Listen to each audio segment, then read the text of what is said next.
Zuckerberg को जो है 3 दिन के अंदर माफी मांगनी होगी। यदि माफी नहीं मांगेंगे तो उनके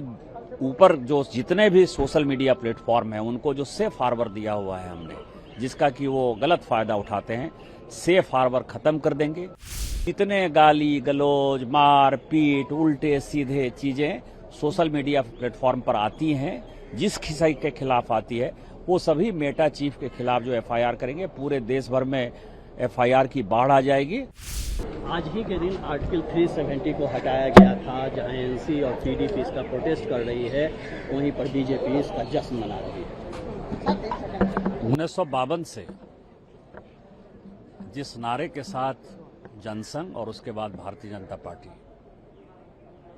ने अपनी विचारधारा की लड़ाई लड़ी, वो विचारधारा की लड़ाई ये थी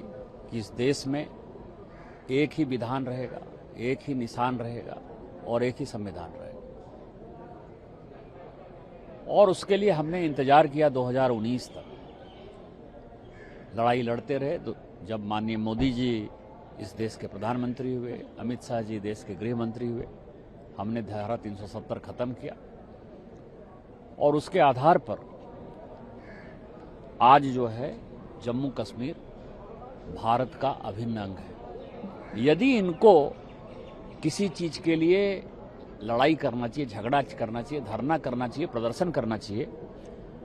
तो ये जो 5 अगस्त है, ये 5 अगस्त से लेके 9 अगस्त तक, 5 अगस्त से लेके 9 अगस्त तक 1953 में शेख अब्दुल्ला साहब कैसे जेल गए, शेख अब्दुल्ला के जो सबसे विश्वस्त सहयोगी थे गुलाम बख्शी साहब, उसको कांग्रेस ने कैसे तोड़ा, और वर्षों तक जो है जम्मू कश्मीर का जो आवाम है वो कैसे शेख अब्दुल्ला साहब के साथ लड़ता रहा, उसके लिए कांग्रेस को गाली देनी चाहिए कि दो तरफा दोगली राजनीति जो कांग्रेस का पार्ट रहा है उसका क्या हिस्सा है कि एक तरफ वो शेख अब्दुल्ला साहब को चढ़ाते रहे, बढ़ाते रहे, 370 देते रहे, और दूसरी तरफ शेख अब्दुल्ला साहब जेल कैसे जाएं इसकी भूमिका बनाते रहे। जो वहां का संविधान बना, सो कॉल्ड संविधान, जो कांग्रेस की देन है, आपको पता है कि शेख अब्दुल्ला साहब उसके सदस्य नहीं थे, उसमें उनका साइन नहीं है,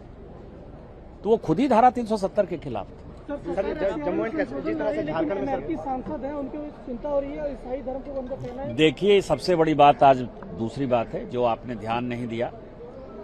कि हमारी कमेटी ने जो परसों बैठक ली थी, उस बैठक में हमारी कमेटी ने पत्र लिखा है मिनिस्ट्री ऑफ आईटी को और मिनिस्ट्री ऑफ होम अफेयर्स को कि प्रधानमंत्री जी का जो वीडियो उन्होंने डिलीट किया वो इंटरमीडिएट का काम नहीं है, वो पब्लिशर का काम है, और इस नाते जकरबर्ग को जो है 3 दिन के अंदर माफी मांगनी होगी। यदि माफी नहीं मांगेंगे तो उनके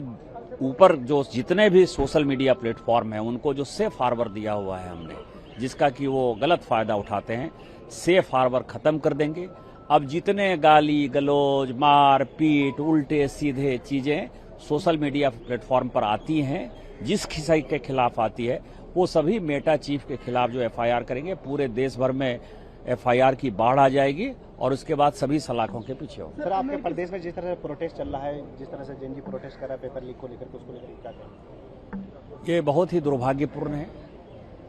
और जो विद्यार्थियों की बात करने वाले लोग जो जंतर मंतर पर बैठे थे और उन विद्यार्थियों की बात करने वाले लोग जो पॉलिटिकल पार्टी प्रधानमंत्री जी का आवास घेर रहे थे, ये सवाल उनसे है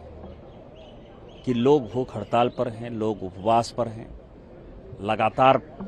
पुलिस जो है वहाँ बर्बरता कर रही है, और वो सभी विद्यार्थी हैं जिन्होंने एग्जाम दिया है, पिछले 7 साल से वो तबाह हैं, परेशान हैं,